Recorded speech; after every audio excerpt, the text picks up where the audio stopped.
यावेळेस आम्ही काढणार आहोत 2 करिंथ ह्याचा 11वा अध्याय आणि त्याची 14 आणि 15 ही वचनं.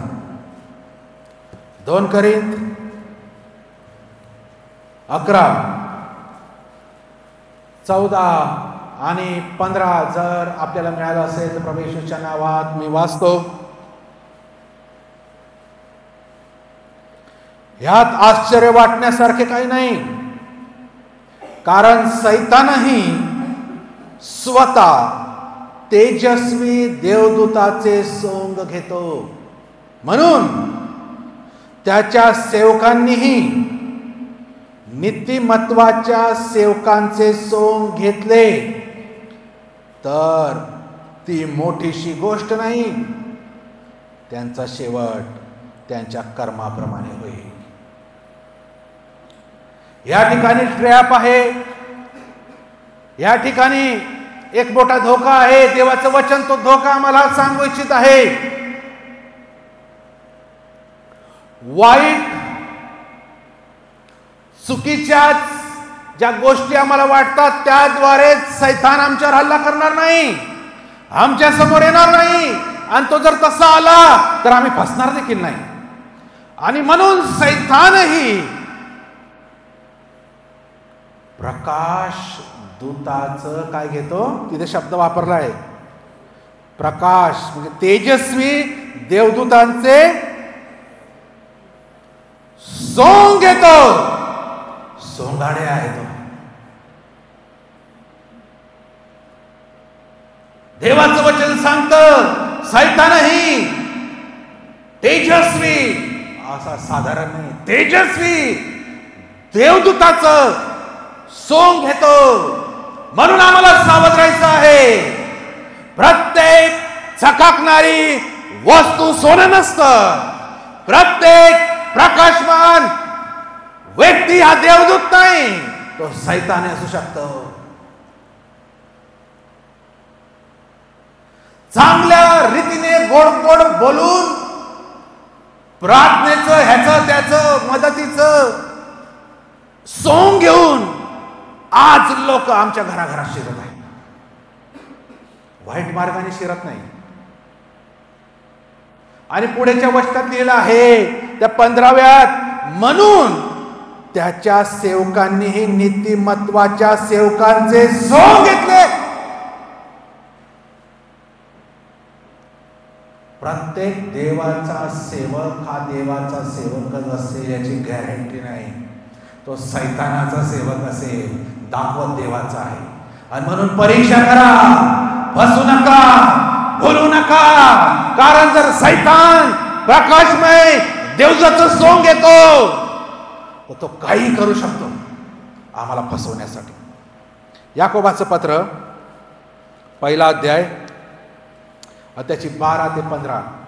याकोब 1, 12 आणि 15 मध्ये लिहिलं आहे, जो माणूस परीक्षेत टिकतो तो धन्य, कारण आपणावर प्रीती करणाऱ्यांना प्रभूने देऊ केलेला जीवनाचा मुकुट परीक्षेत उतरल्यावर त्याला मिळेल. कोणाची परीक्षा होत असता देवाने मला मोहात घातले असे त्याने म्हणू नये, कारण देवाला वाईट गोष्टींचा मोह होत नाही आणि तो स्वतः कोणाला मोहात पाडित नाही. तर प्रत्येक माणूस आपल्या वासनेने ओढला जातो व भुलविला जातो तेव्हा मोहात पडतो. मग वासना गर्भवती होऊन पापाला जन्म देते आणि पाप परिपक्व झाल्यावर मरणास उपजविते. देव कधी वाईट गोष्टींच्या द्वारे मनुष्याला मोहात पाडत नाही. देव परीक्षा घेतो पण वाईट गोष्टींमध्ये मोहात पाडत नाही. या ठिकाणी आपण भरपूर काही गोष्टी ऐकल्या, पण आज एक प्रामुख्याने फक्त गोष्ट आम्ही पाहणार आहोत आणि ती म्हणजे 14वं वचन या याकोबाच्या पहिल्या याकोबाच्या पत्राचं पहिला अध्यायाच्या 14व्या वचनामध्ये लिहिलं आहे, तर प्रत्येक माणूस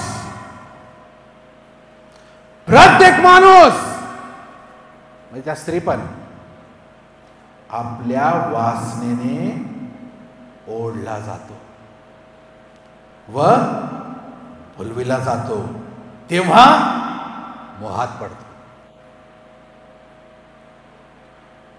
डायरेक्ट कोणी मोहात पडत नाही. पहिले काय होतं, वासना ओढते, मग तो व्यक्ती भुलविला जातो, मग तो मोहात पडतो. मग काय होतं, ती जी वासना आहे ती काय होती, गर्भवती होती आणि गर्भवती होऊन पापाला जन्म देते आणि पाप परिपक्व झाल्यावर मरण येतं.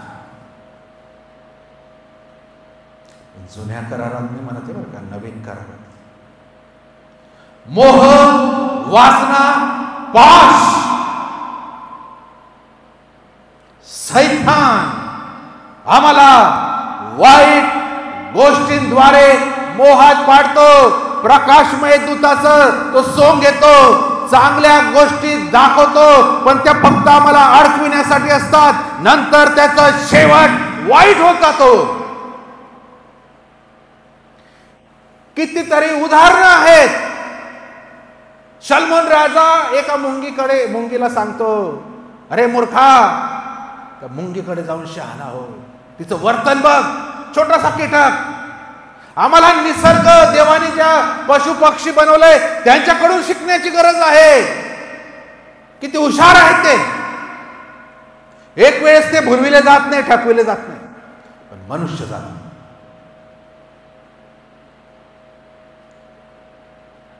ज्या गोष्टी नजरेला एकदम चांगल्या दिसतात त्याबद्दल जास्त सावध राहण्याची गरज आहे. ज्या वाईट दिसतात त्याबद्दल तर सावध राहा, पण ज्या चांगल्या दिसतात त्याबद्दल तर अधिक सावध राहा.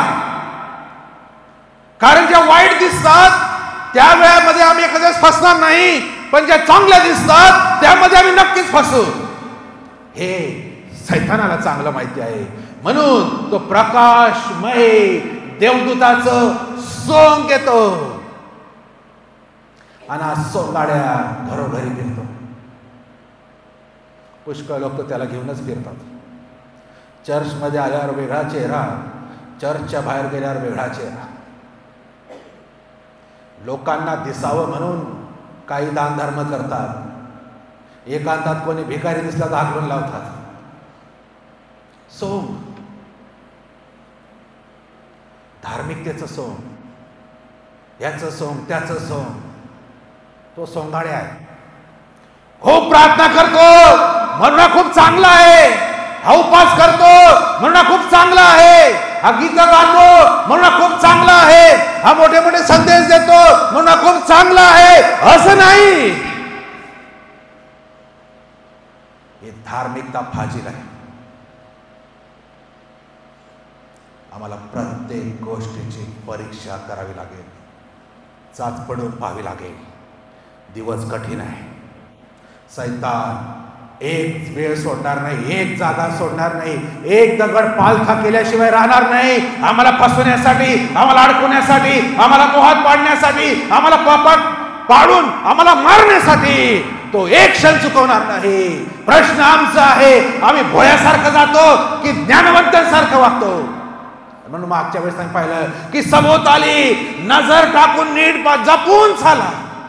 दिवस वाईट.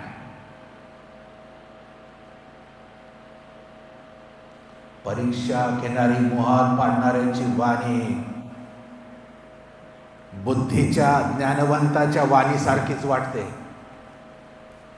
समजत नाही. आजकाल तर डुप्लिकेट गोष्टी इतक्या भारी बनवतात की समजत नाही ओरिजिनल कोणती आहे, डुप्लिकेट कोणती.